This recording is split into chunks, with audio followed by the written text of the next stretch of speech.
geography and accounting. Before you did some of those more exotic sorts of things, you'd want to bring your parents and your students and everybody in and explain what you're thinking about doing and getting them to sign off with you on that. But the connecting things, I think we can do a lot with just the connecting piece. Just, I want to know your kid to the parents. That's teaching anyway. Well, yeah. I mean, it's just to say that by connecting the activities you are doing in the teaching. and I do think, you know, when people question you or me, I would encourage you to use questions back to them. I've many times been too quick to tell people stuff, to give advice. And the thing to say to a parent is, would you want me to connect with your kid? Which is more important to you? If I really understand your kid at the beginning of the year, or that they get through chapter 1 in the first week? Which do you think is most important? Now, someone might say, you got to get through chapter 1. Well, then you can say to that parent, hey, your kid's got the textbook, and man, I'd encourage you to have him bring it home, and you can do chapter 1 with him tomorrow night. I'm really committed to this thing about connecting with kids, and I just want to know your kid and every other kid, and I want us to really understand each other and be ready to go after the content when we hit it. But if it's important for you for him to get into chapter 1, hey, he's got the textbook, you know, have him bring it home, and you can do that. They did the same thing with you, you know, you build relationships, and that's why kids come to the school. You know, you connect with people. That's how they trusted you. Yeah. But the same thing's going to happen in the class. You know, you want your student to trust, then you have to get to know. You have That's to right. An honest trust. Yeah. You know, Not just, yeah. And again, that model that I showed you of a lead manager and the student, the teacher and the student, it was side by side. And that's a lot more comfortable model than, okay, I'm laying it on you now. You had a comment? Yeah, question. You briefly stated a question as kind of a role play, as if, you know, a disgruntled parent comes to you, wondering why their kid hasn't for the last week and a half done any schoolwork or had any homework. Yeah. What you said you'd encourage us to use questions. What's a good example? Just an example, a model of question. All right. You're the parent. Yes. And you came to me and said, you know, my kid hasn't had homework for the first week and a half. Yeah, you know, let me share with you a little bit about homework for me. Is homework really important for you? I mean, is your expectation that school would always have homework? Would be a successful school? Mm-hmm. Okay, so that would be a requirement. Oh, that yes it is. Do you have homework every night when you come home from work? Yes. You work 10 hours a day. Do you have homework every night? In some shape or form, yes I do. Okay, sometimes you do, but sometimes you don't. Yeah. And so you're saying that you don't have homework, but yet you want your child to have homework every night. And even though they've been at school all day and they've been working at school. See, I happen to believe that most kids can get the work done at school if they really are, you know, if they're on task. And, you know, I think if you can be patient with me a little while, I'm trying something out this year. Okay. I believe that if I connect with all these kids and really get into them, that we're going to just fly through the book. If they know why we're doing it before we start, and if they understand that I really care about them and that we've worked out all of our differences and anything that might be a problem, that we're going to fly through that book. But I'll have to tell you that I just don't believe in mandatory homework. My philosophy is that most of the kids, if they're paying attention in school, get the work done in school. Now, you know, if they don't, then you can expect that that the kid will come home with homework. And if you'd like to have homework for the kids, I can certainly give you some enrichment assignments that would maybe deepen their knowledge. If that would be important for you, I can find some assignments that I can send home with your son. But my plan this year is just not to have homework every day. And the reason you haven't had it yet is because we're connecting still. Okay? That's good. Okay, so out of the role. You can teach a little bit. You can teach a little bit to a parent, but you always start it with these questions. And, you know, some people you can gently probe away from an unrealistic expectation. Some parents don't think you have rigor unless their kids have homework every day. But the homework that we send home is just plain busy work. And then we wonder why the kids rebel when we have a math lesson and that kid got it after 1 through 3. Understood the concept, could take the test and pass it. Not only does he have to do 1 through 33 in class, but he has to take some more of it home. How can you convince a kid that that's useful?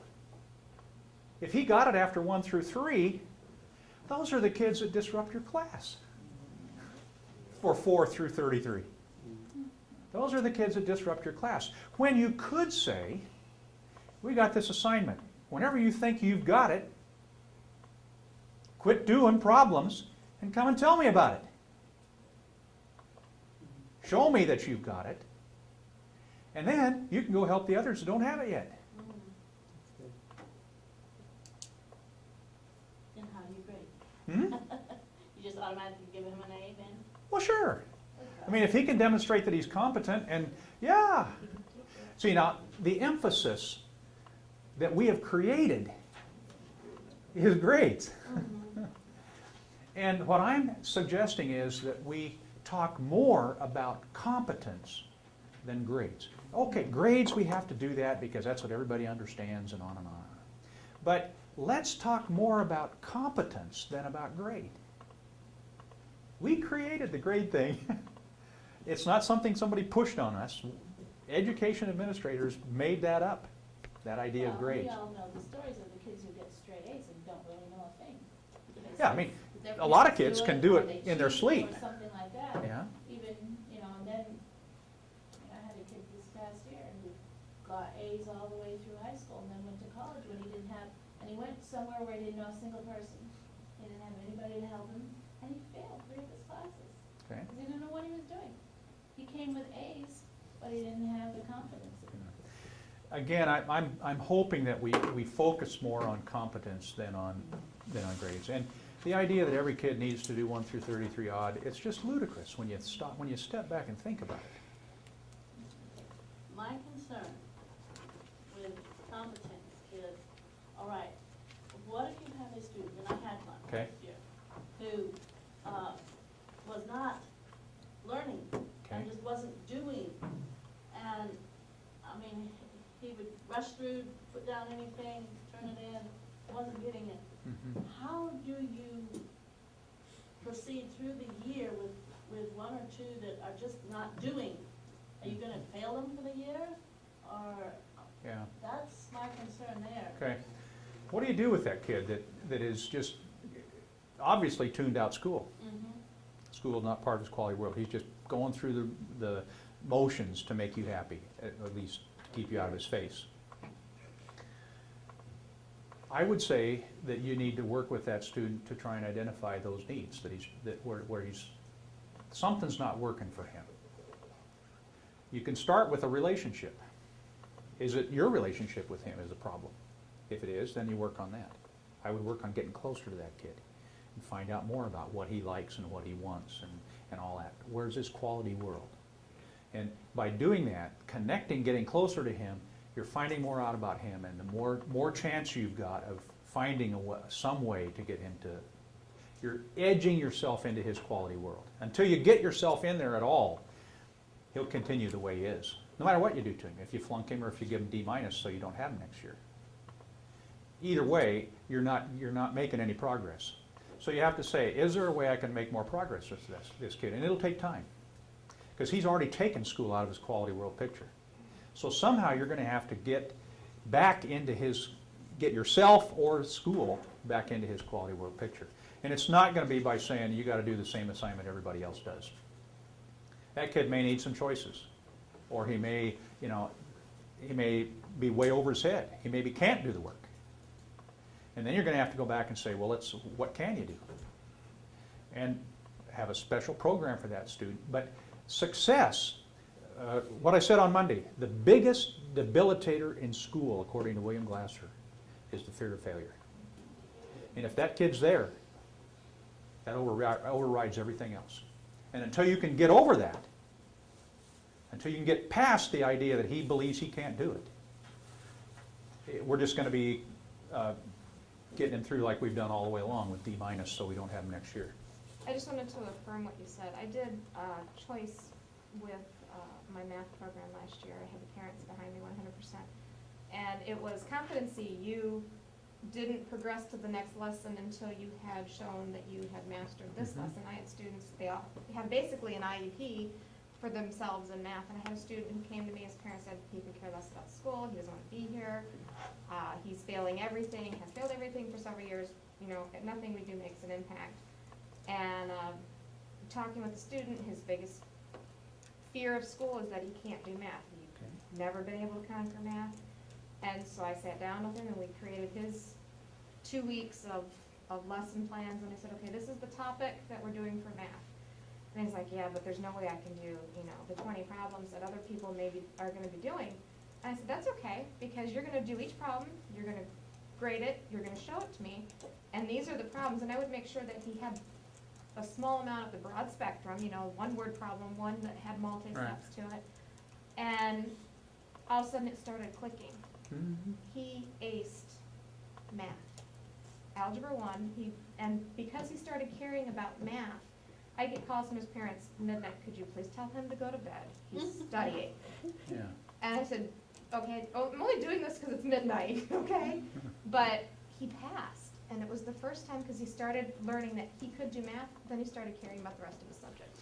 Alternative schools do choice theory a lot.